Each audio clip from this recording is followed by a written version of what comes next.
Social মিডিয়াতে একটা খবর ছড়িয়ে পড়ছে দেখলাম। সেটা হলো কি, যে ইরানের সাবেক প্রেসিডেন্ট মাহমুদ আহমাদিনেজাদ নিহত। খবরটা সঠিক না বেঠিক কে জানে। সঠিক হলে হতেও পারে, কিন্তু যে নাকি অলরেডি সাবেক, অর্থাৎ একসময় প্রেসিডেন্ট ছিল, এখন তো আর নাই, তার তো কোনো ক্ষমতা টমতা কিছুই নাই। তো তাকে কেন মারতে যাবে ইসরায়েল? এটা তো আমার মাথায় ঢোকে না। আর তাকে মেরে বা ফায়দাই বাকি, তাই না? কিন্তু যদি আমরা একটু হালকা টাইপের কিছুদিন আগেকার ইতিহাস যদি আমরা একটু দেখি, যখন নাকি এই আহমাদিনেজাদ এই ইরানের প্রেসিডেন্ট ছিল, তার যে বক্তব্য বিবৃতি সেই সময় আমরা শুনতাম, সেগুলোকে যদি আমরা একটু পর্যালোচনায় আনি, আমলে আনি, তাহলে কিন্তু এই আহমেদিনেজাদকে হত্যা করার পেছনে ইসরায়েল কর্তৃক আর কি মনে হয় যে কিছুটা সঙ্গত কারণ থাকলে থাকতেও পারে। ঘটনা কি?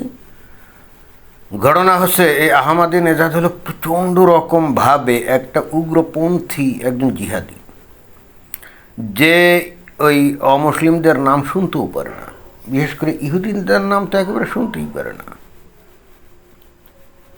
এই ইরান, হ্যাঁ, 1979 সালে এখানে ইসলামী বিপ্লব ঘটছিল, সবই ঠিক আছে, এবং অতঃপর আমেরিকার সাথে ইরানের ব্যাপক সম্পর্কের অবনতি ঘটে, সেটা আমরা জানি।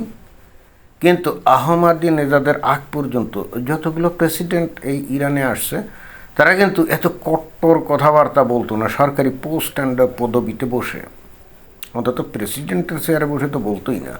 অবশ্যই তারা ইসরায়েলের বিরোধিতা করত, হয়তো ইসরায়েলের প্রতি তাদের আগের যে স্বীকৃতি, যেটা নাকি আগে রেজা শাহ পাহলভির আমলে এই ইসরায়েলকে তারা কিন্তু স্বীকৃতি দিয়েছিল। এবং শুধু তাই না, এই ইসরায়েলের সাথে তখন কিন্তু খুব বন্ধুত্বপূর্ণ সম্পর্ক ছিল, ব্যবসা বাণিজ্য, তারপরে আর্থিক লেনদেন, তারপরে ভ্রমণ, এগুলো সবই অটুট ছিল রেজা শাহ পাহলভির উপর, রেজা শাহ পাহলভির আমলে। কিন্তু 1979 সালে যখন ইসলামী বিপ্লব ঘটল, এরপর থেকেই যারা ক্ষমতায় আসে, বিশেষ করে ওই তখন আয়াতুল্লাহ রুহুল্লাহ খোমেনির ব্যক্তিগত প্রচণ্ড রকম ইহুদি বিদ্বেষী মনোভাবের কারণে সর্বপ্রথমে ইসরায়েলের সাথে যে সম্পর্ক, এটা বন্ধ করে দেওয়া হয়, ইসরায়েলের প্রতি দেওয়া স্বীকৃতিটা বাতিল করে দেওয়া হয়, এবং তারা ইসরায়েলকে তাদের একটা শত্রু মনে করতো। বাট তারপরেও তাদের বক্তব্য বিবৃতি ছিল যথেষ্ট সংযত। কিন্তু যখন আহমাদিনেজাদ প্রেসিডেন্ট হয়, আজকে থেকে কত 15-16 বছর আগে, হ্যাঁ 15-16 বছর আগে, তখনই আমরা ইরানের কোনো একজন সর্বোচ্চ পদে আসীন একজন ব্যক্তির কাছ থেকে ডিরেক্টলি প্রায়ই আমরা শুনতাম যে হুঙ্কার দিত, এই আহমাদিনেজাদ সে হুঙ্কার দিত যে ইসরায়েলকে পৃথিবীর মানচিত্র থেকে একেবারে নিশ্চিহ্ন করে দিবে। হ্যাঁ, এই কথাটাই বলতো। এটা কিন্তু বিস্ময়কর ব্যাপার, কারণ একটা দেশ কখনো বলতে পারে না অন্য আর একটা সভারেন কান্ট্রিকে যে তাকে নিঃশেষ করে দেবো, তাকে দুনিয়া থেকে ভ্যানিশ করে দেবো, এই কথা বলতে পারে না, এ ধরনের কোনো রাইট নাই।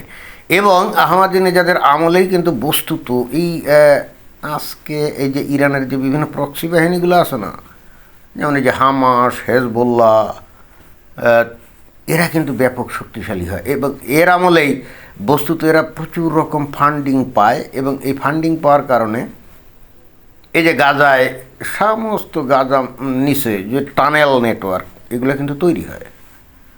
এবং একইভাবে হেজবুল্লাহরা বিপুল পরিমাণে অস্ত্রপাতি তারা পায়, এবং তারাও প্রচুর ফান্ডিং পায়, এবং তারা নিজেরাও অস্ত্রপাতি তৈরি করা, এগুলো কিন্তু রকেট টকেট তৈরি করা, এগুলো কিন্তু শুরু করে। অর্থাৎ এই প্রেসিডেন্ট আহমাদিনেজাদ যখন ক্ষমতা ছিল, তখনই কিন্তু এইগুলো বিপুলভাবে চলে। এবং আহমেদিনেজাদ সত্যি স্বপ্ন দেখত যে কোনো একদিন এই শুধুমাত্র এই গাজার হামাস এবং ওই লেবাননের হেজবুল্লাহ, আর এদিকে ওই সিরিয়ার বাশার আল আসাদের মাধ্যমে কোনো একদিন এই ইসরায়েল রাষ্ট্রটাকে ধ্বংস করে ফেলবে, এই স্বপ্ন কিন্তু এই আহমাদিনেজাদ দেখত। এবং এই জন্যে সে এই সিরিয়া বলেন, হেজবুল্লাহ অথবা হামাস, প্রত্যেককে নিরঙ্কুশভাবে একেবারে অকুণ্ঠ চিত্তে সাহায্য সহযোগিতা করতো এবং ওপেনলি ডিক্লেয়ার দিত যে ইসরায়েলকে এই বিশ্বের মানচিত্র থেকে মুছে ফেলা হবে।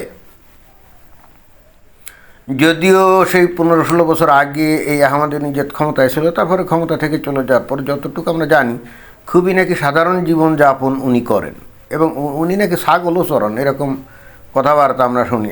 বাস্তবে তো আর আমরা জানি না ঘটনা কী, তাই না? তবে হ্যাঁ, সাধারণ জীবনযাত্রা করেন এ সম্পর্কিত বিভিন্ন তথ্যচিত্র আমরা দেখছি। কিন্তু যেহেতু প্রেসিডেন্ট থাকাকালীন অবস্থায় এই যে ইসরায়েলের বিরুদ্ধে এই যে ভয়ঙ্কর রকম হুঙ্কার টুঙ্কার উনি দিয়েছিলেন, এইটা তো ইসরায়েলিরা ভোলে নাই, এবং তখনও কিন্তু এই যে নেতানিয়াহু, বেঞ্জামিন নেতানিয়াহু কিন্তু তখনও এই যে ইসরায়েলের প্রধানমন্ত্রী ছিল।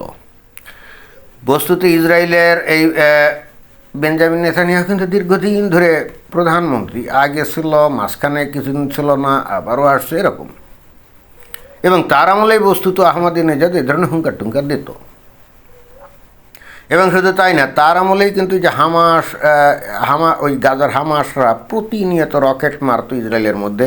আবার ওদিকে ওই লেবাননের হেজবুল্লাহ অধ্যুষিত অঞ্চল থেকে বিপুল পরিমাণে এরকম গোলা বারুদ, তারপরে রকেট টকেট, এগুলি ইসরায়েলের মধ্যে কিন্তু এসে পড়তো। মানে প্রচণ্ড বিরক্ত করে রাখছিল এই যে ইসরায়েলকে তখন। তো যাই হোক, এই যে সরাসরি যে হুমকি টুমকি দিত যে ইসরায়েলকে একেবারে ধ্বংস করে ফেলবে, তো বেঞ্জামিন নেতানিয়াহু তখনও প্রধানমন্ত্রী ছিল, তার তো সবই মনে আছে।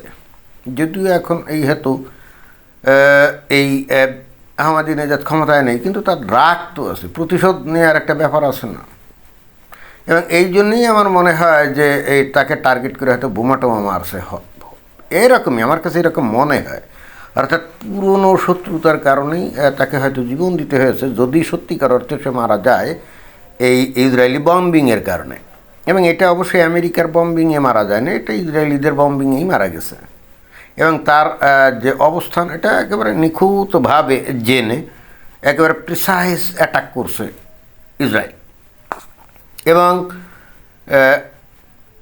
আহমদিনেজাদের মৃত্যুর একমাত্র কারণই হলো প্রচণ্ড রকম ইহুদি বিদ্বেষ, মাত্রা ছাড়া ইহুদি বিদ্বেষ, এবং সেটা সে গোপনও রাখে না। এবং এটাকে তারপরেও কিন্তু মুমিন মুসলমানরা বলবে না যে রেসিজম না। কিন্তু এই যে এই আহমদিনেজাদের এই ধ্যান ধারণার এগেনস্টে যদি কেউ সমালোচনা করে, তাহলে সে কিন্তু ইসলামোফোব হয়ে যাবে, সে হয়ে যাবে ভয়ঙ্কর রকমভাবে ইসলাম বিদ্বেষী বা মুসলিম বিদ্বেষী। এটাই হলো মুসলমানদের সাইকোলজিক্যাল স্টাফ। Thank you.